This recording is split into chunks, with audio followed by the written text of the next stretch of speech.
I'm talking today with Deb Spencer at Trios Studio, and we're talking about some of the trends in how people buy diamonds. I've noticed just here in our own store that we get a lot of inquiries about why should I buy a diamond with you instead of on the internet. What do you say when a young man comes in and poses that question? Well, that means he's done a little research, which is a good thing. But basically, I think what we have to offer over the internet is service. And that means that we can be a personal shopper. We can actually go through hundreds of stone options that fit into their parameters, their budget parameter, their clarity and color grade, their treatments, and find something that's most appropriate for them. And then they can come in and look at a much more condensed selection. So it's not as overwhelming for them, and that's what we do. So offering them that service is something the internet can't do. I understand that Canadian diamonds give people an option for the most ethical diamond. What do you say to that? I think that's very true. Canada has stringent requirements for mining in all industries, but the diamond industry in particular, they can't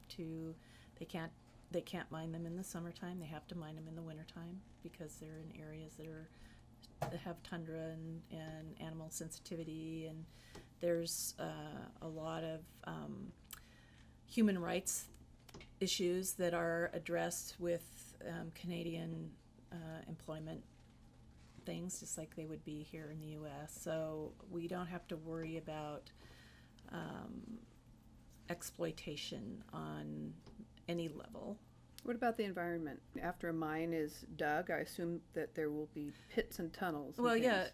The mine that we get our stones from is a rather large pit, actually, and whatever the government requires the mine to repriate the ground, they have to do it in order to have the permits to mine there. So part of mining is returning the grounds back to as good as they can get it, original or better than condition. Everyone says they have conflict-free diamonds. Isn't that good enough? In our opinion, it isn't good enough. Conflict-free means that there's a paper trail back to the source of the diamonds, and they were not sourced in a war-torn area or smuggled or exploited in that way. That isn't good enough. We can source diamonds that are mined with stringent regulations in the environmentally. Their workers are paid a pretty good wage to be out there, probably way better than what we get paid. But I understand what you're saying about the human rights. So conflict-free doesn't address all of the problems with ethical production of diamonds. No. And in fact, the Kimberley protocols that were established to kind of deal with the conflict diamonds are very easy to beat. And it's becoming quite known that they don't really mean very much. When we found a really good source for Canadian diamonds, I think we were both very relieved that we finally had a way to close the circle of the ethical production of jewelry. Because we use recycled metals from our suppliers. Yep. We can get 100% fair trade colored gemstones and 100% ethically produced diamond. We're the slave labor, as I like to joke, and therefore you have completely guilt-free piece of jewelry. Yeah. If someone came in, what would you use to show them the differences and why we can sell the best diamond for their needs? We have a selection of tools that are actually pretty handy. One is, of course, a binocular microscope, so we can actually look at the diamond at 10 power and greater if we want to really get into where the features are and what they are.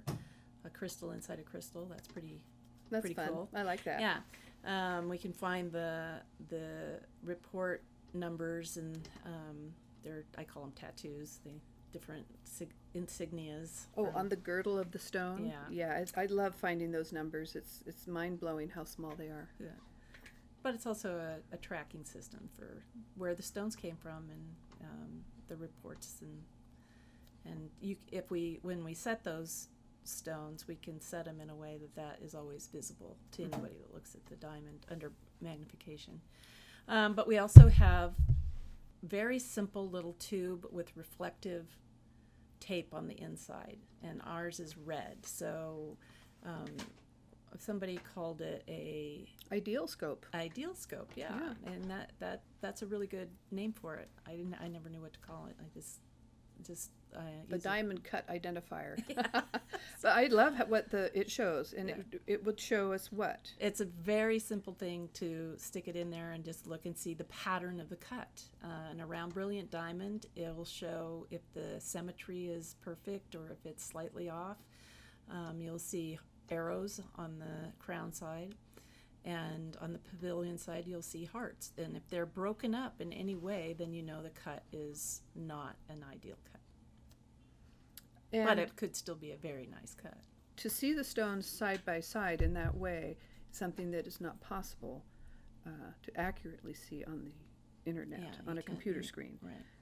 The other thing I know that you have at your disposal is a master color grading set. Yes, I have a set of half carat stones that are G2 or D2M, I believe, in color. And so that's a really nice visual way to show somebody what the nuances of color can be. And boy, are these grading elements nuanced. When you think about a diamond and what is changing the price up or down, it can be the most microscopic difference, and that can change the price of your stone hundreds and thousands of dollars. And that's where we can really, and we have the flexibility of meeting somebody's budget in those nuances. You know, somebody might not care so much of the color of the diamond if the cut is an ideal cut. If the cut's an ideal cut, it's going to load that stone with every color that's around it anyway. So an IJ color might not look so bad. In fact, you can't even really tell when it's face up. Right. So, Well, I love that we've been able to show people the differences, bring in the stones, be their personal shopper, and satisfy so many people with how we sell diamonds. yeah. So, So one thing we haven't discussed is the difference between a natural diamond and a synthetic diamond.